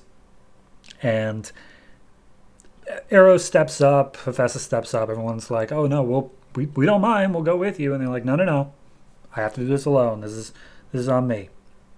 So Hephaestus hands over Arrow's golden guns to Wonder Woman and says, here, take these. Just have a little bit of modern firepower, for the love of God. So Hermes and Wonder Woman teleport into hell. And Wonder Woman's like, this is not what I was expecting. It's empty and barren. Like, what's going on? And Hermes basically says, yeah, hell is shaped by whatever Hades' imagination is at the time. And clearly he was thinking of you because the entirety of hell looks like a black and white version of London. So yeah, they're crossing the bridge, and she's like, where are all the souls? I figured this would be crawling with all of the dead. And it's like, it is. Everything, this entire London cityscape is made out of souls. Like, this is it. This is all them making up the floor. And she's like, oh, how could Hades force them to do this? And he's like, I don't think you understand eternity yet, Wonder Woman. See, when you have all this time, you kind of just do things for a while because why not? Like, as soon as you stop, you still have the rest of eternity to go. So, yeah, they weren't really made to do this. They just are doing it. Meanwhile, one of the statues cracks open, and we see inside is a skinless man riding a skinless horse who comes after Wonder Woman and attacks. Meanwhile, all the souls are reaching up from the ground to grab at Wonder Woman and Hermes. And so we get an extended fight scene here. Hermes tries to take care of the skinless man, whereas Wonder Woman is told, hey, you need to go find Zola. Go hide in the trees or whatever. So Wonder Woman makes her way out. She comes across a couple other statues that start peeling off their outer shells to become skinless men. And Hades starts talking through them, saying, like, you left me no choice. I had to take her. Like, this, I don't know why it's so important to you. And she's like, oh, it's because all life is important to me. And she does a cool flip and chops off the heads of all these skinless men, except for one, which Hermes comes in and saves her for crushing his head beneath her talent. Crushing its head beneath his talons. That's the words. So immediately they look into the trees and they see some lights, and they realize that must be where Zola is. So they go after it. They go through some creepy woods where the trees are literally all made up of dead bodies until they come across Zola's farm. And as they enter it, Zola comes out with a shotgun, like, oh, I swear I'm going to fire at you if you don't tell me who you are. And they're like, oh, Wonder Woman, it's you. I knew you'd come for me. Even after all of the months of waiting, I knew you'd come. And Wonder Woman's like, months? Zola, it has not. But then Hermes cuts her off and be like, yeah, we still got to go. So let's bail. Then Hades comes out of the fireplace inside the cabin, along with a whole bunch of souls to basically trap them. And tells her, hey, here's the deal. You made a deal with us. You said that we would rule the world with Zeus, and we would rule the world as the new Zeus, pretty much, and we would have Hera as our bride. And she's like, yeah, well, that's not going to happen. She's like, cool, so I'm going to keep Zola and her child. And he's like, well, that's not all you want, though. You specifically focused on the bride bit. Do you want a queen? And he's like, yeah, you promised me. And he's like, okay. Can I give you anything else besides that? And he's like, those guns you have, those belong to Arrows, correct? She's like, yeah, give them to me and then we're even. He's like, are you serious? He's like, yeah, give me the guns. And then we're even. I'll let Zola go and no hard feelings. And he's like, okay, all right. I mean, I'm down with that. So he hands over Eris's guns. And then he's like, all right, I have what I want. And then Zola, Hermes, and Wonder Woman start walking out of hell. And then he says, hey, Wonder Woman, bang. And he shoots Wonder Woman. She puts up her bracelet to deflect it, but because it's a literal god gun, it goes through it and pierces her chest. And immediately everyone starts freaking out over that. But then Hades just says, hey, Hermes, tell the family there's going to be a wedding. And Wonder Woman tells Hermes to take Zola away from there, because she refuses to leave Wonder Woman's side. But he teleports her out, and Hades is like, can't you see? She's in love. So, yeah. Hades is going to marry Wonder Woman. This is good. I feel like this is pretty much on par with the other Wonder Woman issues. The series as a whole has a good way of doing an overarching story while still keeping each issue as its own individual, like, you got the 3-act structure within each issue, whereas there is this bigger overarching story going on throughout all of them. It does a good job of keeping everything compartmentalized, where last time was the deal between Poseidon and Hades. Or, sorry, that was 2 issues ago. The issue before that, or last issue, was Hephaestus' story. Now this issue is getting Zola back from Hades. It's all very compartmentalized, but I think it's a good way of dealing with it. Make sure that nothing is really overpowering, where I'm confused over, like, okay, we've got 50 gods running around, each with their own thing. What's happening now?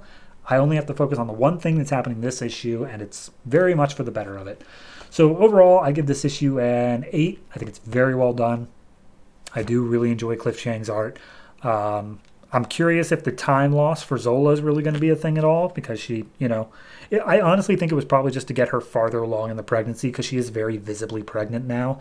So, yeah, it was probably just to speed up that story. But interesting to see what else is going to shake out from the fact that Wonder Woman is literally dead now. So we'll see what follows up in that next issue.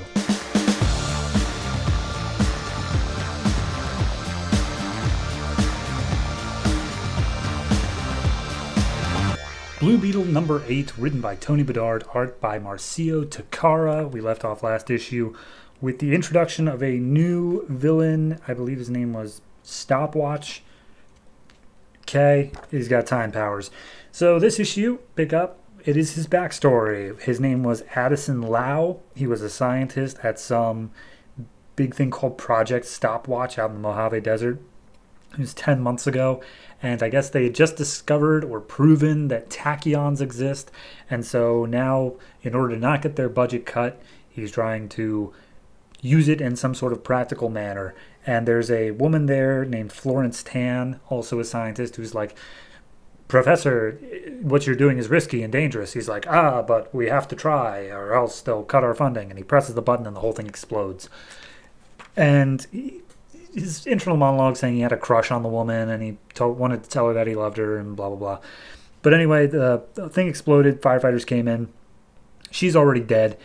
But he survived, and he has a whole bunch of like tech from this experiment just embedded into his body now from the explosion. And apparently he's recounting this whole story to the young boy who he had put on the short timer armor or whatever it's called. And he's basically saying, yeah, so we had our funding cut, obviously, after that. And I am able to live because the stuff embedded in me is actually freezing time and keeping me in stasis. So therefore, I am still able to live. But now I have to work outside the law to get my funding and fund my time machine so that I can go back and stop this from all ever happening. Whole bunch of backstory. Anyway, moving on to Jaime. He follows the Scarab to a runaway home for like boys, and apparently at the top of this place is a signature of some tachyons, which the Scarab says is definitely the trace of it. So he goes in, he talks to a guy in charge, and he's like, wow, yeah, no, I ran away from home. I don't even have to lie to be here. So yeah, ran away from home. Can I stay? And he gets hooked up with some guys in a bunk room, and they all go through their stories briefly, like, oh, I got in a fight with my dad, and my mom was a meth addict or whatever. Well, why are you here? And he's like, it's complicated. So I'm going to cut back down to his hometown, and Brenda and Paco are looking over Tia's house, which is completely vaporized off the map. And Paco's like, is it possible that maybe she had some enemies because, you know, everyone kind of thinks she's part of the mafia? And she's like, my aunt wasn't part of the mafia. She got rich from stocks. And no, I don't think she has any enemies. And then a car pulls up, a guy steps out, and he's like, I've got some business with you. And he reaches into his jacket, and Paco's like, run away, Brenda, he's got a gun. Turns out it's just a business card. Turns out that he is the aunt's lawyer who's in charge of her estate. And now that she has disappeared, Brenda's got some money coming in. So cutting back to the Jaime story, we see him trying to break into a door on the 6th floor. It's locked, and before he can break into it with this blue Beetle powers, the guy comes up. The guy in charge of the building is like, oh, that says off limits, son, but don't worry, you're not the first kid. Come on down. We need to have a chat. And apparently he saw the missing persons report for Jaime from his hometown. He needs to make a call and say, hey, Jaime's all right, so you can stop looking for him. He's safe. So, yeah, that's a thing. Meanwhile, as he talks to a couple of the boys, we see the website Superfail is reporting on Blue Beetle smacking Brenda around. And all the guys are like, yeah, no, this Blue Beetle's a total dick. He's like, cool, glad you think so. Meanwhile, upstairs on floor 6, Addison Lau is looking over footage of Jaime and doing some scans and stuff and seeing that he has remarkable energy. So he's like, yeah, no, let him come into floor 6. It's kind of cool that he's here. And so when Jaime tries to bust into the room again, he just opens up the door and activates his Blue Beetle armor. And then Addison Lau's like, hey, hi, my name's Addison. You can call me Stopwatch. Cool abilities, super awesome. Blue Beetle, seen you on Superfail. So yeah, don't mind the dead body here. That was my assistant.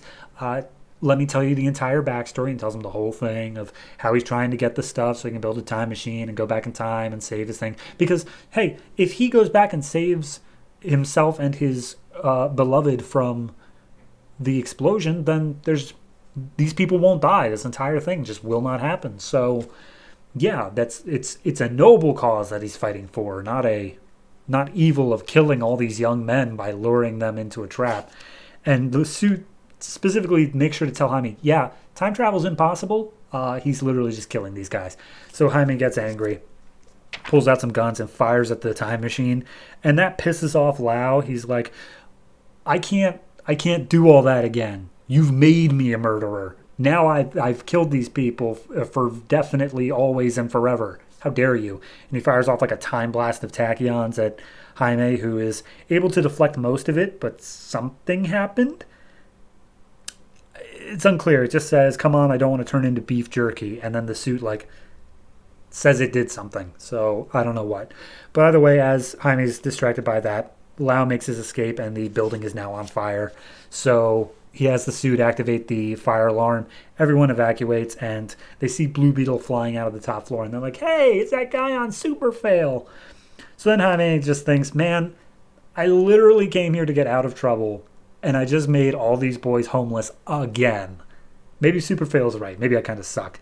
Can we just like suit that big bad you were talking about, the evil source of energy or whatever? Can we just like fight that thing so I can prove that I'm a good guy? And they're like, okay, I guess, but maybe we should be stealthy. And it's like, no, big action scene.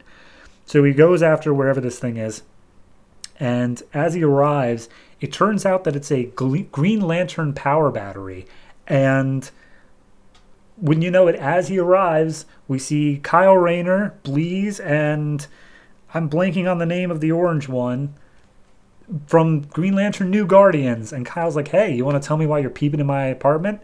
And the bug suit tries to react because it's a huge threat, but hey, that's next issue. Also, apparently someone else is keeping tabs on Kyle Rayner's apartment, and it's unclear as to who yet.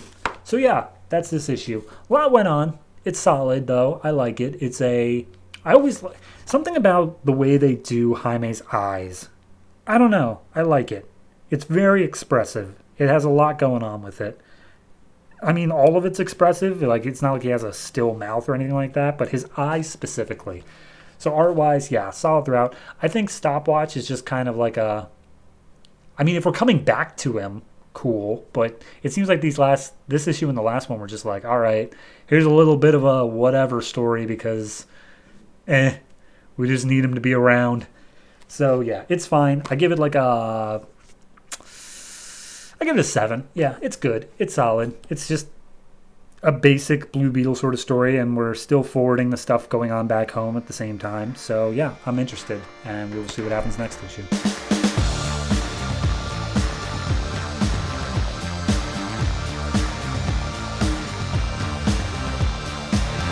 Legion of Superheroes number 8, written by Paul Levitz, art by Steve Lightful. Last issue was completely disconnected to this issue, so whatever. And this issue picks up in the Medi Center of Planet Zardon, where a couple of villains, who I don't think really have any names, are attacking some scientists, basically asking for a piece of tech. And apparently it's the Gold Master for Nanoamp number 108, which apparently was used for some very bad thing, and now it's being kept in lockdown. And these scientists are proceeding to be killed one by one until finally one of them gives it up and points over to where it is. These villains break in. One of them's name is Sitka, I guess. And they break in, and it's just a little orb-looking thing. But before they can get their hands on it, Invisible Kid busts in and starts stealthily taking them all out. And they start firing randomly, trying to get it. One of the villains with 3 eyes and looks like a monkey grabs it and runs out the door. And he's like, all right, come and find me if you can. And then the other villains continue to fight. But because they are apparently very untrained, Invisible Kid tricks them into attacking each other. And once they're all knocked out, he shows himself. Scientists trying to thank him. But he's like, yeah, okay, look, there'll be a time for that. But did they escape with the Capullo circuit from that Brainiac 5 had given you that is being used for my sister's care? Which, what? Like, when was that a thing? But regardless, they're like, no, something even worse. So then we cut to Mon-El and Ultra Boy, who are out in space trying to find this guy and wherever he got to. And so they're looking around. Finally, they discover him hiding inside of a ship and like a bunch of abandoned ships. And they bust in, find the guy. He starts firing off like energy bolts, but these are literally 2 invulnerable men. So they just come in, knock the guy out, and grab the thing that they were looking for. But as it turns out, they took just a little bit too long, and this guy managed to duplicate the master and send it to a whole fleet of drones, all of which, like, there's so many of them that even if they move as fast as they can, it's almost a guaranteed chance that something's going to get by. So they finally reveal what this whole thing is about, and as it turns out, this is a chip that was used to create Tharok. And Tharok is apparently a member of the Fatal Five, which is an evil Legion team. That's what I got. That's all it is. And as it turns out, this book actually has 2 stories in it. So that's story 1. Story number 2, also written by Paul Levitz, art this time by Yildiray Cinar, is called Founders Night. And it's basically Opens up on Cosmic Boy. He is still looking for Legion Lost, who's in their own book, and he literally can find no trace of them, so he's upset over that. But then Saturn Girl and Lightning Lad come in and say, hey, you gotta take a night off. Come on. And he's like, but I still have to find them. And Brainiac 5 comes in and says, yeah, you've been sucking at that the whole time. Like, go, I will take charge for the night because you're growing more and more incompetent with all the sleepless nights you're having. Out. So the three founders, Saturn Girl, Lightning Lad, and Cosmic Boy, are on their way to Istanbul to party for the night. There's a storm going on, which I guess was Lightning Lad's choice because he loves a good storm. And they make their way over into a dance club where inside is Night Girl, who I guess had a thing with Cosmic Boy at some point, and so they start dancing. And Saturn Girl and Lightning Lad are like, yeah, awesome. We're showing him a good time. And then Lightning Lad gets a ping from Brainiac 5 saying how the storm, because all weather is like not naturally, it's artificially made by the cities themselves. So Istanbul made this storm, but it's gotten so nasty that it's resulted in a feedback loop that is threatening to destroy the weather tower. So Lightning Lad, despite the fact that he's an off-duty Legionnaire, he goes and he redirects the lightning from around the tower, and he has to do that pretty much all night until the storm passes. So in the morning, he's like, ooh, all right, hard night, but I did it. And then Brainiac 5's like, oh, while you're in the neighborhood, and he's like, Brainiac, no. And he shuts it off, and he has one last dance with Saturn Girl as they look over and see Cosmic Boy also enjoying himself. And there you go. And also, I guess him and Saturn Girl have a thing. I was unaware of that, but yeah, they have a thing. Okay. Yeah, it's fine. You know what I liked about this story? You know what I liked about both these stories? I didn't have to follow 18 plot lines with 36 different people in them. Plot 1 literally was just Mon-El, Ultra Boy or Ultra Lad, whatever it is, and then the Invisible Kid. 3 people. Second plot line, 4 people. All very well established people at that. And you gave me the name cards again. I can see their names and know who they are and their abilities. This is all I ever wanted. That's all I ever wanted you to do, Paul. Thank you. Finally. It's fine then. Like, it's obviously neither of these stories is particularly like, wow. Sure, you're setting up the Fatal 5 in one of them, and that could be interesting going down the line, but whatever. This is literally the most prologue, prelude-ish issue that there could possibly be, where it doesn't really do anything. And then the Founders Night thing, just, I don't know. It just feels like maybe he got a note saying, hey, can we focus on the Legionnaires that people actually, know about? And so we got this story where it's the Legionnaires that even I know about because they are the Founders. So, yeah, it's fine. They're all okay, but nothing stand out great. Yoda Ray's art, I would say, is pretty good. The art from Marcio is competent, but it's not great. It's I don't know what's really missing from it, but honestly, I think I would put it down to just not enough definition in a lot of the faces. So yeah, it's fine, not great. I give both of them a 5.5, honestly. And honestly, I'll bump Founders Night up to a 6 just because it was actually a full story and it was interesting enough, but it didn't have that much going for it. So, yay, another Legion story done.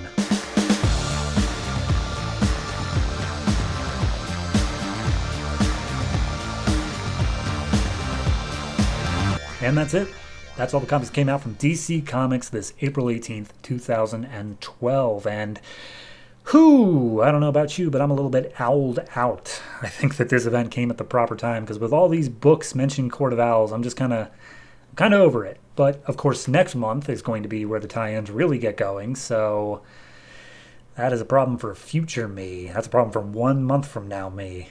Me of the present is not going to give a crap about that. But, hey, let's not undersell how big of a week we have going on next week. So April 25th, 2012, we have 13 comics, and those are the number 8 issues of Justice League Dark, I, Vampire, Teen Titans, Batman the Dark Knight, Superman, Green Lantern's New Guardians, Aquaman, The Flash, The Fury of Firestorm, The Savage Hawkman, All-Star Western, Blackhawks, Voodoo.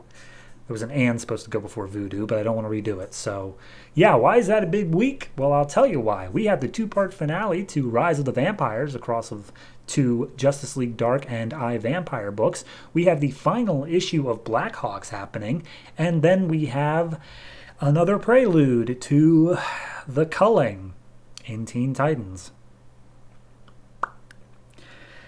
You know what? I changed my mind. This week sucks, and I don't want to go near it.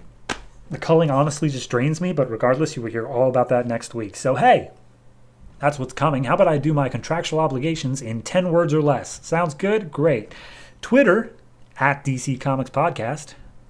Patreon, at Mild Fuzz TV. Follow, donate, make me feel good. There you go. 10 words.